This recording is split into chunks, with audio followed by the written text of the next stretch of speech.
నుండి ఈ నూతన సంవత్సరాన్ని ఎలా ఉండబోతుంది, ఎలా ఎదుర్కోవడానికి గల మార్గాలన్నీ కూడా ఈరోజు మనము ఇంకొక తలంపు మాత్రమే ధ్యానిస్తాం. ఈ అంశము పరిశుద్ధాత్మ దేవుడు మనతో మాట్లాడకూడదు. ఈ సంవత్సరపు శీర్షికగా ఈ సంవత్సరంలో ఈ అంశాన్ని లోతుగా ధ్యానించబోతున్నాం కనుక అందరం కలిసి 1 రాజుల గ్రంథం 17వ అధ్యాయం 1 Kings chapter 17 verse 7 అందరం కలిసి 7వ వచనం చదువుదామండి. 17:7 అందరం కలిసి చదువుదామా? కొంతకాలమైన తరువాత దేశములో వర్షము లేక ఆ నీరు ఎండిపోయెను. అలాగే 8వ వచనం చదువుదాం. అంతటా యెహోవా వాక్కు అతనికి ప్రత్యక్షమై ఇలాగు సెలవిచ్చెను, నీవు సీదోను పట్టణ సంబంధమైన సారెపతు అను ఊరికి పోయి అచ్చట ఉండుము. జీవం గల దేవుని తోడు అని ఒట్టేసి జీవం గల దేవుని సజీవ సాక్షిగా, లివింగ్ విట్నెస్గా, ఆ జీవం గల దేవునికి రాయబారిగా, నిలువెత్తటి నిదర్శనంగా, టవరింగ్ పర్సనాలిటీగా నిలబడిన ఏలియా జీవితంలో ఆ జీవం గల దేవుడు ఎలాంటి వాడు, ఆ దేవుడు ఎలా నడిపిస్తాడు, ఆ దేవుడు ఆ సంవత్సరం అంతా ఎలా పోషిస్తాడని భీష్మించుకొని నిరూపించాలని తెగేసి నిలబడిన ఏలియా జీవితం ద్వారా దేవుడు మనతో, అలనాడు ప్రపంచానికి, వాస్తవంగా మానవ చరిత్రకు దేవుడు మూలపాఠముగా ఈ అధ్యాయంలో కొన్ని సత్యాలు దాచిపెట్టాడు. మొదటిగా ఆ దైవజనుని తీసుకెళ్ళి అంటాడు, నువ్వు కేరితు వాగుదర వెళ్ళి దాగి ఉండు, అక్కడ నేను నిన్నేం చేస్తాను, పోషిస్తాను అన్నాడు. అయితే బాగా గమనించండి, ఇక్కడే చాలామంది దేవుని బిడ్డలు కన్ఫ్యూజ్ అయిపోయి, కలవరపడిపోయి, పోషిస్తానని దేవుడే చెప్పాడు కదా, వెళ్ళుమని ప్రభువే చెప్పాడు కదా, కేరితు వాగుదరు పొమ్మని ప్రభువే చెప్పాడు కదా, అయితే ఆయన చూసుకోవాల్సిన దేవుడు నేను ఒక్కగా నా ఏకైక ఆధారముగా కేరితునే నమ్ముకొని బతుకుతే ఇప్పుడు దాన్ని కూడా ఏం చేస్తున్నాడు, ఈయన ఎండగొడుతున్నాడు. ఇదేం అన్యాయం? ప్రియ సోదరి ఈరోజు ప్రశ్న అడుగుతున్నాను, నిజంగా కేరితు వాగుదరు పొమ్మని చెప్పింది ఎవరు? దేవుడే కాదా? మరి పోషిస్తానని చెప్పింది ఎవరు? దేవుడే. దేంతో పోషిస్తా అన్నాడు? రండి చూద్దాం. 1వ రాజుల గ్రంథం 17వ అధ్యాయం 4వ వచనంలో దేని నీళ్లు తాగి బతకాలని చెప్పాడు. అందరం కలిసి చదువుదాం. 4వ వచనం అందరం కలిసి చదువుదాం. ఆ వాగు నీరు నీవు త్రాగుదువు, అచ్చడికి నీకు ఆహారం తెచ్చినట్లు నేను కాకోలంలో ఆజ్ఞాపించితినని అతనికి. ఇప్పుడు నేను ఆల్రెడీ కాకులకు చెప్పాను, తర్వాత నీళ్ళు తాగడానికి కొరకు ఆ కేరితు వాగు నీ కొరకు పెట్టానని చెప్పింది దేవుడు కాదా? కాదా అండి? దేవుడే. సరే, మరి చెప్పి పంపిస్తున్నప్పుడు నువ్వు నమ్ముకున్న కేరీతు ఎండిపోబోతుంది అని దేవుడు చెప్పాడా? చెప్పలేదు. ఇక్కడే ట్విస్ట్ స్టోరీ అంతా. కేరీతు వాగులో నుండి నేను పోషిస్తా అన్నాడు, కానీ కేరీతు వాగు నువ్వు నమ్ముకో అని చెప్పలేదు. ఈరోజు మన పొరపాటు ఇక్కడే. కేరీతు వాగును పెట్టి నీకు నీరు దాహార్తిని తీర్చేది నేను. 4వ వచనం మళ్ళీ ఒకసారి చదువుదాం. ఎంత అద్భుతమైన సత్యం దాగుంది. ఆ వాగు నీరు నీవు త్రాగుదువు, అచ్చడికి నీకు ఆహారము తెచ్చినట్లు నేను కాకోలములకు ఆజ్ఞాపించితినని అతనికి. పోషించేది ఎవరు? దేవుడు. పోషించేది కాకి కాదు, నిన్ను పోషించేది ఎవరు? నీ దాహాన్ని తీర్చేది కేరితు వాగు కాదు, దేవుడు. ప్రియ సోదరుడా, ప్రాముఖ్యమైన 4వ సత్యానికి వస్తాం. నీ జీవితంలో దేవుడు నువ్వు నమ్ముకున్న వ్యక్తులను దూరం చేస్తున్నాడా? నీ జీవితంలో ఆధారంగా నిలబడిన వారిని నీకు తెలియకుండానే వారు దూరం అయిపోయారా? ఏకైక ఆధారం అని నమ్ముకున్న ఉద్యోగమే ఈరోజు నీ దూరం అయిపోయిందా? ఉద్యోగంలో నుండి నిర్దాక్షిణ్యంగా నిన్ను వెలివేశారా? నువ్వు వ్యాపారంగా నీది ఇది సమస్తమని బ్రతికిన నీది అది ఎండిపోయిందా? నిజంగా దేవుని బిడ్డవైతే నువ్వు గర్వించాలి, సంతోషించాలి. ఒక మాట చెప్పాలంటే గంతులు వేయాలి. ఏలియా ఎప్పుడు కూడా దేవుని అడగలేదు, ఏంటి ప్రభా నువ్వే కదా చెప్పింది, ఏమని కేరితు ఓమన్నావు, నీళ్లు తాగమన్నావు, ఇప్పుడు కేరితులు నీళ్ళేమైనాయి, ఎండిపోయింది, నీకు ఇది న్యాయమేనా? మనది రాస్తాం, దైవమా ఇది నీకు న్యాయమా? చెప్పింది నీవైతే అనుమతించింది నీవేనా? ప్రస్తుతం నిద్రపోతున్నావా ఓ దైవమా? నేను నీకు వ్యక్తిని బతుకున్నానని నేను ఆరాధిస్తున్నా, నీకు గుర్తులేదా ఓ దైవమా? ప్రభు అంటాడు, ఓనా, వద్దులేండి, మళ్ళీ కవిత్వంలాగా అయిపోతుంది. దేవుణ్ణి ఎన్నిసార్లు యక్ష ప్రశ్నలు, వెర్రి ప్రశ్నలు వేస్తూ వచ్చావో మనకే తెలుసు. చాలాసార్లు మనం అంటాం, ప్రభు మరి నీరుతో పోషిస్తాను, కాకులతో పోషిస్తాను, ఎండగొట్టావు ప్రభు, ఏంది ఇది అంటే, ప్రభు చెప్తున్న ప్రాముఖ్యమైన 4వ సత్యం. గత వారం 3 చూసాము, ఎందుకు దేవుడు ఏ రీతిలో ఎండగొడతాడని. ఈరోజు 4వ సత్యాన్ని, ఒక్క సత్యాన్ని చూస్తాం, కానీ చాలా ప్రాముఖ్యమైన సత్యం. ప్రియ సోదరి సార్, నువ్వు మర్చిపోద్దు జీవితంలో ఎప్పుడు కూడా. నీకు చాలాసార్లు ఒక దైవజనుడు ఒక మాట అన్నాడు, human beings have got such psychology that they look at the tap, they forget the fountain అని. ఎప్పుడు ట్యాప్లోంచి నీళ్ళు వస్తూ ఉంటే ఏమనుకుంటాం తెలుసా అండి, ట్యాపే గొప్ప అని. వర్షం పడతా ఉంటే వరుడే దేవుడు అంటాం, కానీ కురిపించిన దేవుణ్ణి మర్చిపోతాం. చాలాసార్లు ఈ సత్యమును దేవుడు మాటి మాటికి, let me tell you this, God is so serious about this that the principle of source, నువ్వు దేని మీద ఆధారపడ్డావో, నీ హృదయం ఏమి చెప్తుందో అది ప్రాముఖ్యమైంది. కరువు ఎందుకు అనుమతిస్తారో తెలుసా? కరువు ఎందుకు అనుమతిస్తారనే దేవుడు? పని పాట లేకుండానా?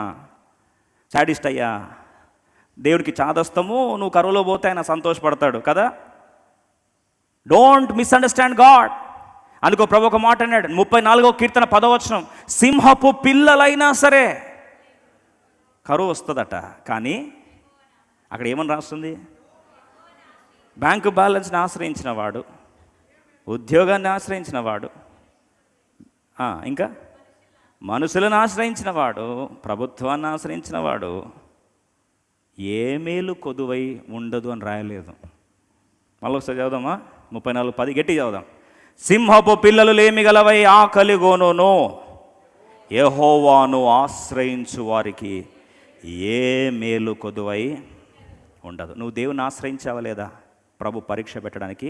నువ్వు నమ్ముకున్న కేరీతులు ఏం చేస్తాడు?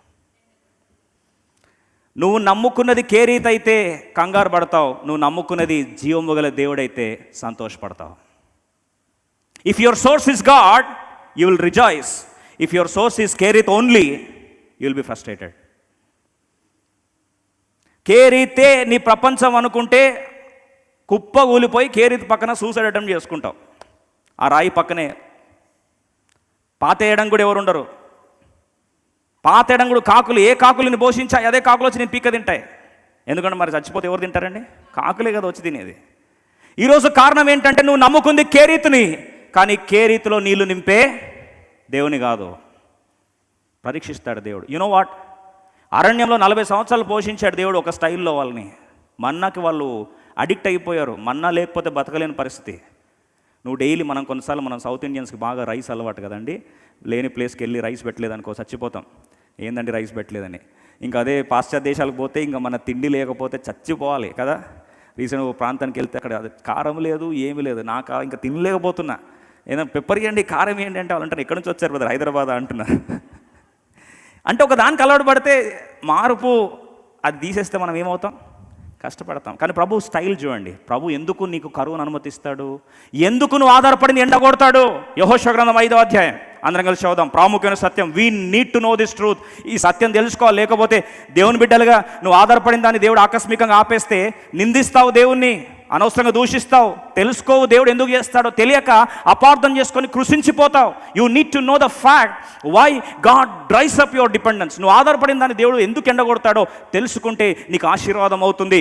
యెహోషువ గ్రంథం 5వ అధ్యాయం 10, 11, 12, 10, 11, 12, Jashuva chapter 5. Quickly will read all together please. అందరం కలిసి చదువుకుందాం, త్వరగా చదువుకుందామండి.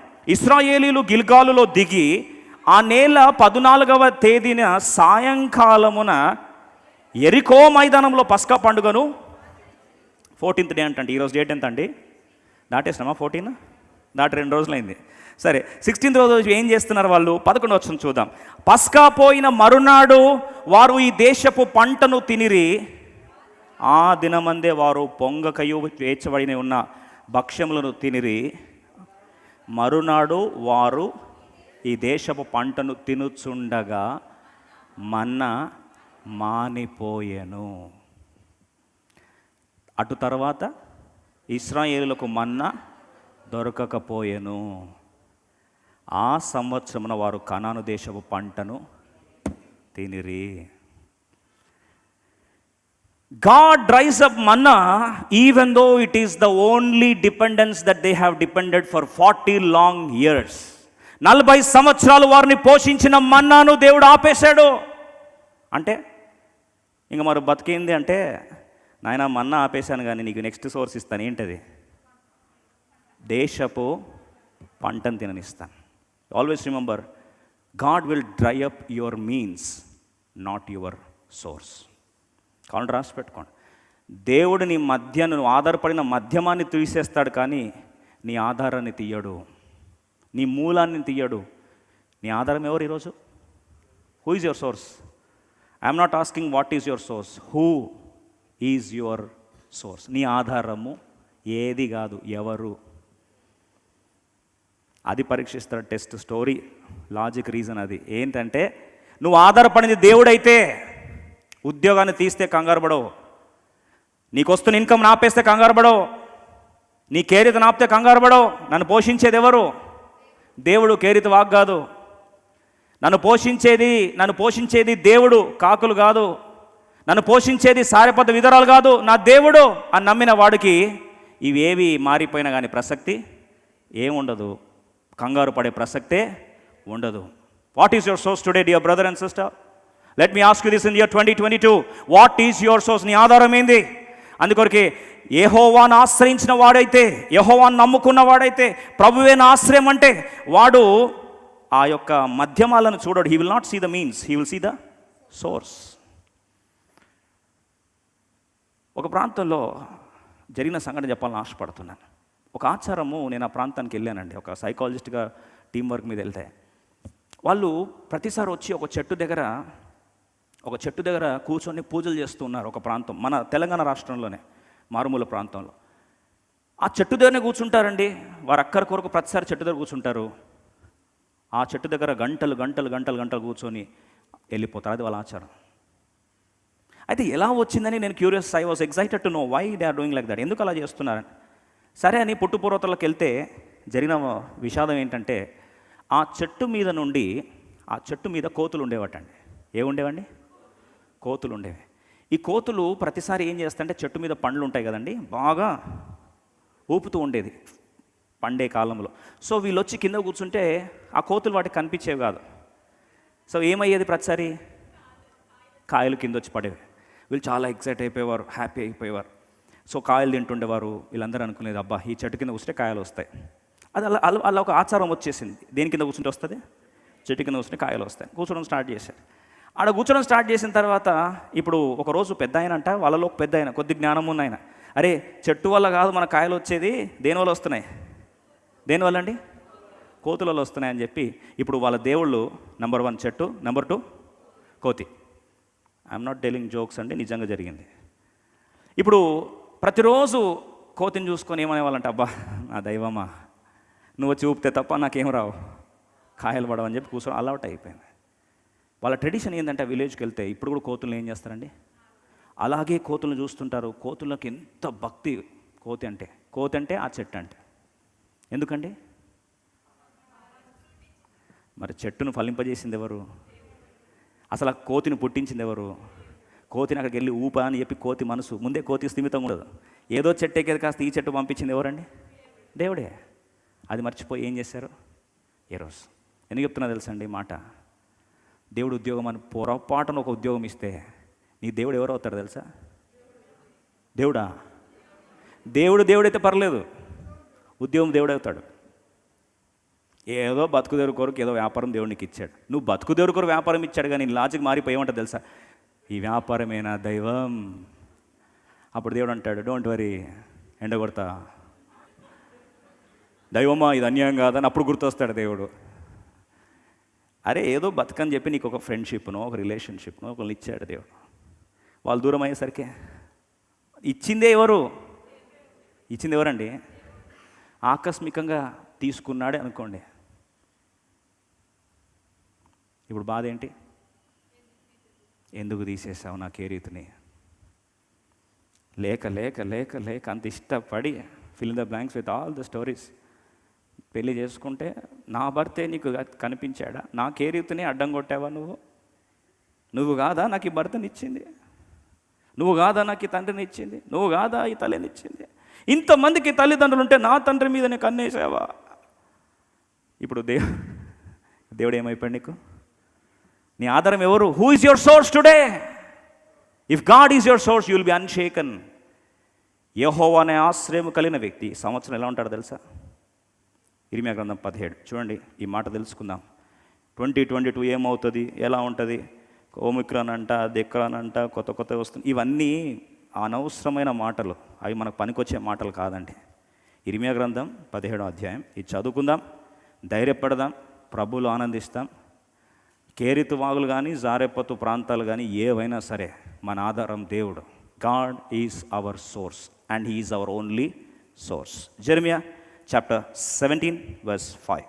యెహోవా ఇలాగూ సెలవిచ్చున్నాడు, నరులను ఆశ్రయించి శరీరులను తనకు ఆధారముగా చేసుకొనుచు తన హృదయమును యెహోవా మీద నుండి తొలగించుకొను వాడు శాపగ్రస్తుడు. వాడు ఎడారిలోని అరహు వృక్షము వలె ఉండును, మేలు వచ్చినప్పుడు అది వానికి కనబడదు. వాడు అడవిలో కాలిన నేల యందును నిర్జనమైన చెవిటి భూమి యందును నివసించి వాడికి మేలు కనిపించదంటండి. ఏలియా పొజిషన్ ఒకసారి ఊహించుకుందామా? యెహోవాను ఆశ్రయించకుండా కేరీతను ఆశ్రయించుంటే ఆ నిర్జీవమైన ప్రాంతంలో, నిర్జనమైన ప్రాంతంలో, ఎవరు లేని అరణ్యంలో ఏకాకిగా ఉండిపోయి దేవుడు అనుమతిస్తున్న మేలు ఆయనకి కనిపించేది కాదు. ఈరోజు చాలామంది గుడ్డివారైపోయారు. You are not able to see the good that God has hidden when God is trying to dry up your Cheriths. నీ కేరిత్తును ఎండగొడుతున్నప్పుడు దాంట్లో కనిపించే మేలు ఈరోజు గుడ్డివాడి అయినావు. కారణం ఏంటంటే నువ్వు దాన్ని ఆధారపడ్డావు, దాన్నే మూలం చేసుకున్నావు. దేవుని నువ్వు ఆధారంగా చేసుకోలే. మరి దేవుని ఆధారం చేసుకుని ఎలా ఉంటాడు? 7వ వచనం. ఈ సంవత్సరం దయచేసి సంఘానికి దేవుని దాసుగా విజ్ఞప్తి చేస్తున్న మాట, మరొకసారి దేవుడిచ్చిన అధికారంతో ఈ మాటను మూలస్థాయిగా చేసుకుంటే కరువు కానీ ఏమన్నా రాని, ఓమిక్రాన్ రాని, ఇంకేమన్నా రాని, 2022 you will be cruising with the living God. జీవంగల దేవునితో ధైర్యంగా ముందుకెళ్తావు ఈ సత్యం గుర్తిస్తే. ఆ సత్యం గుర్తించాలని దేవుని దాసుగా ప్రాధేయపడుతుంది. అందరం కలిసి చదువుదాం 8వ వచనం. వాడు జలముల యొద్ద నాటబడిన 7, 8 చదువుదాం. యెహోవాను నమ్ముకొని వాడు ధన్యుడు, యెహోవానికి ఆశ్రయముగా ఉండును. వాడు జలముల యొద్ద నాటబడిన చెట్టు వలె ఉండును, అది కాలువల ఓరను దాని వేలు తన్నును, వెట్ట కలిగినను దానికి భయపడదు, దాని ఆకు పచ్చగా నుండును, వర్షము లేని సంవత్సరం చింత నొందదు. కాపు ఏ పరిస్థితి అయినా సరే అండి, డోంట్ కేర్, అలా జీవిస్తాడు. ఎవరు? యెహోవాను ఆశ్రయించినవాడు. If God is your source, you will be unshakable. ఆది సంఘానికి దేవుడు అదే పాట నేర్పించాడు. సమృద్ధి అండి ఆది సంఘానికి. అపోస్తుల కార్యం 4వ అధ్యాయం. కొన్నిసార్లు ఈ సమృద్ధిలో నుండి దేవుడు సడన్గా అన్నీ అయిపోతాయి ఒకేసారి. నువ్వు అంటే అరే ప్రభా, నేను దీంతోనే కదా ప్రభా దేవుని నేను సేవిస్తా అంటే నువ్వు దాన్ని ఎండగొట్టేవని ప్రభు అంటాడు. రీజన్ చెప్తాడు. అండి అపోస్తుల కార్యం 4వ అధ్యాయం 34, 35 అందరం కలిసి చదవండి. Acts chapter 4 verse 34 and 35. Let's read all of us together. 34, 35.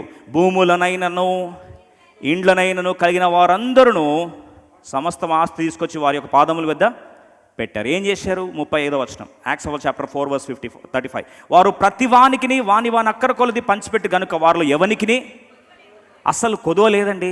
అలాంటి ప్లేస్ ఆది సంఘాన్ని. ఆది సంఘము అపోస్తుల విప్లవంలో, అపోస్తుల ప్రభంజనంలో వాళ్ళకి ఎవరికి తక్కువ లేదంటండి. సమృద్ధిగా ఉంది, పుష్కలంగా ఉంది ఒక్కొక్కడికి. ఇప్పుడు స్టోరీ అక్కడ కట్ చేద్దాం. కైసరు ఏలడం ఆరంభించాడు. అపోస్తుల కార్యం 17వ అధ్యాయానికి వస్తాం. యాక్ట్స్ ఆఫ్ అపోజిల్స్ చాప్టర్ 11 11వ అధ్యాయానికి వస్తాం.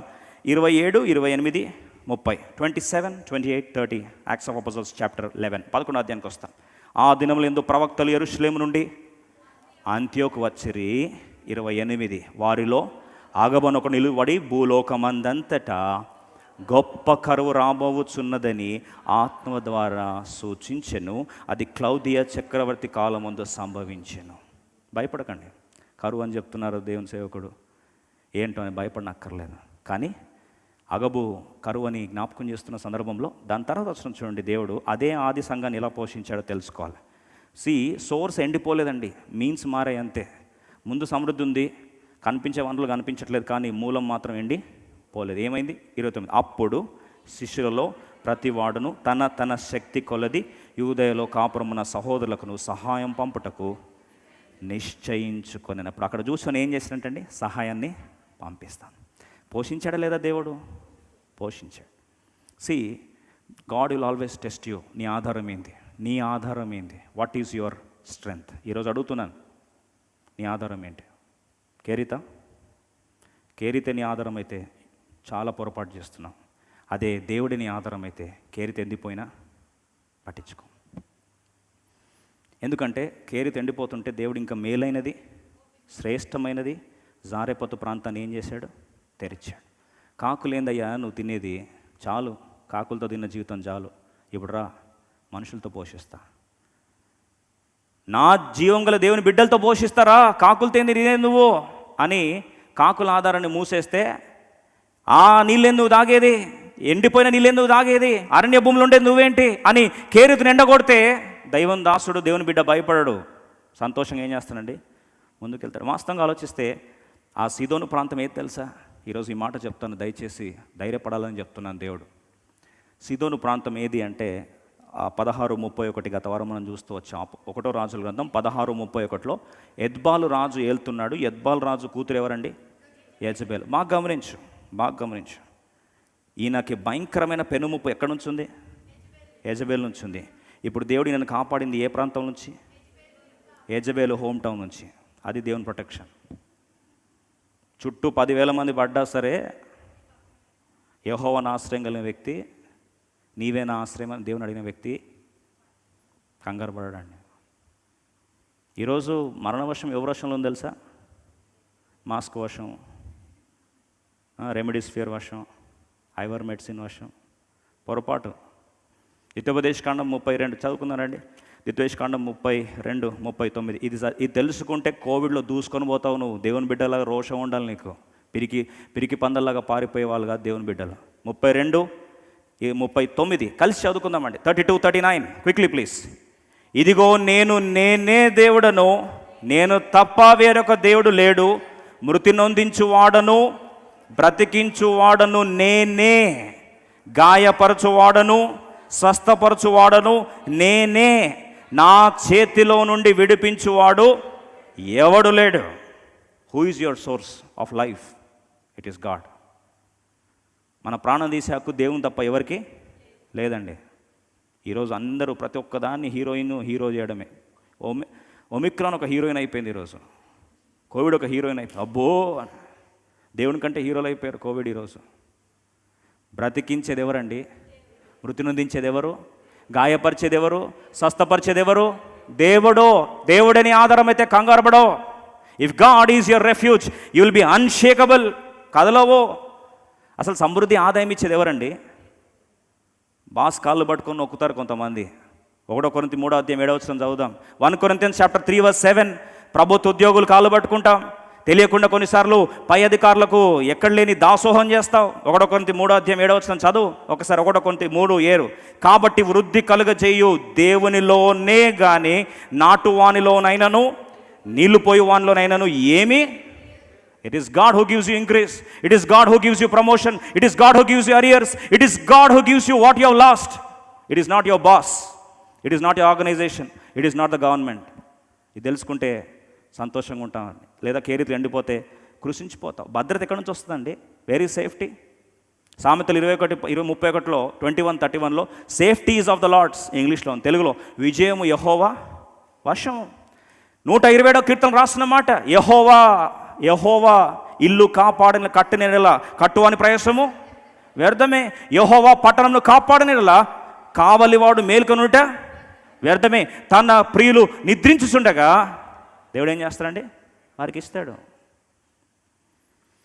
ఈరోజు రథములు నమ్ముకున్నావా? యుద్ధశూరులు నమ్ముకున్నావా? కీర్తన 26లో రాస్తుంటుంది. కొంతమంది యుద్ధశూరులు నమ్ముకున్నారు. 20 కీర్తన 6వ చదువుకుందాం, ముగించుకుందాం. 20 కీర్తన 6వ యెహోవా తన అభిషేక్తుని రక్షించునని నాకిప్పుడు తెలియనండి. నువ్వు దేవుని అభిషేకించబడిన వ్యక్తి అయితే నేను రక్షించేది దేవుడని పాపము అయ్యగారు చాలా లేటుగా తెలుసుకున్నాడు. ఏమన్నా నాకు ఇప్పుడు తెలియను, ఇప్పుడు తెలుసుకుని అంటాడంట. తెలియను రక్షణార్థమైన తన దక్షిణ హస్త బలము చూపును, తన పరిశుద్ధాకాశములో నుండి అతనిని కుతరమిచ్చును. 7వ అందరం కలిసి చదువుదామండి. 27 కొందరు రథములను బట్టి కొందరు గుర్రములను బట్టి అతిశయపడుదురు, మనమైతే మన దేవుడైన యెహోవా నామమును బట్టి ఇలా దేవుని బట్టి టచ్ చేయబడితే అసలు ఎక్కడ భద్రత లేదనుకున్నాడో, ఏ ప్లేస్కి వెళ్తే యెజబేలు ఊచకోతకు వస్తుంది అనుకున్నాడో, యెజబేలు కంచుకోట సిదోను ప్రాంతం, యెజబేలు కంచుకోట వాళ్ళ నాన్నగారి అధికారం, యెజబేలు కంచుకోట జారెపతు ప్రాంతం. అటువంటి భయంకరమైన అపాయకరమైన ప్రాంతంలో దేవుడు 2 సంవత్సరాలు ఏలియని ఏం చేశాడు? Z+ security. ఒక సంఘటన జరిగింది. ఇద్దరు ఫ్రెండ్స్ ఉన్నారు. ఒక ఫ్రెండు మన బిలీవరే, మన బ్రదరే. అయితే ఇంటి నుంచి పారిపోయాడండి. పోలీసులు వెతుకుతా ఉన్నారు. అతగాడు ఎక్కడ దాక్కున్నాడు తెలుసా అండి? పోలీస్ స్టేషన్లో ఎస్పీ ఆఫీస్లోనే దాక్కున్నాడు. వాళ్ళ ఫ్రెండ్ వాళ్ళ నాన్న ఎవరు తెలుసా? Superintendent of police. డైరెక్ట్ వాళ్ళ ఫ్రెండ్ దగ్గరికి వెళ్ళి, అరే కొన్ని రోజులు నీతోనే ఉంటారంటే, రారా చాలా రోజులు ఏందని చెప్తే పోయి ఎక్కడున్నాడు తెలుసా అండి? ఎస్పీ ఇంట్లో కూర్చున్నాడు. వాళ్ళ భార్య పాపం వండి పెట్టేది, ప్యూన్లని చేసి పెట్టేది. వీళ్ళు వెతుకుతున్నారు. ఎక్కడ వెతుకుతున్నారండి? ఊరంతా వెతుకుతున్నారు. సార్ ఎక్కడ ఉన్నాడు? ఎస్పీ ఇంట్లో, ఎస్పీ బంగ్లాలో కూర్చున్నాడు. ఎవరితో? పొద్దున్నుంచి సాయంత్రం దాకా పోలీసులు వెతికి ఏడొస్తారండి. ఎక్కడ కూర్చున్నాడు? ఇప్పుడు ఏలియా కూడా ఎక్కడున్నాడండి? మోస్ట్ డేంజరస్ ఫోర్ట్రెస్, అతి భయంకరమైన ప్రాకారం ఏదైనా ఉందంటే సీదోను పట్టణం. ఎత్బాలు మూర్ఖుడు ఉన్నాడు, యెజబేల్ నాన్నగారు. ఆ ప్రాంతంలో హ్యాపీగా 2 years ఫుల్ ప్రొటెక్షన్. ఆయన ఎవరు పోషిస్తారంటే, పోషించడానికి నువ్వు ఎక్స్పెక్ట్ చేయని అన్ఎక్స్పెక్టెడ్ ఏరియా నుండి దేవుడు ఏం చేస్తున్నాడు? అదే దేవుని స్టైల్. ప్రార్థన చేసుకుందామా? కళ్ళు మూసుకుందాం, ప్రార్థన చేసుకుందాం. Let's pray.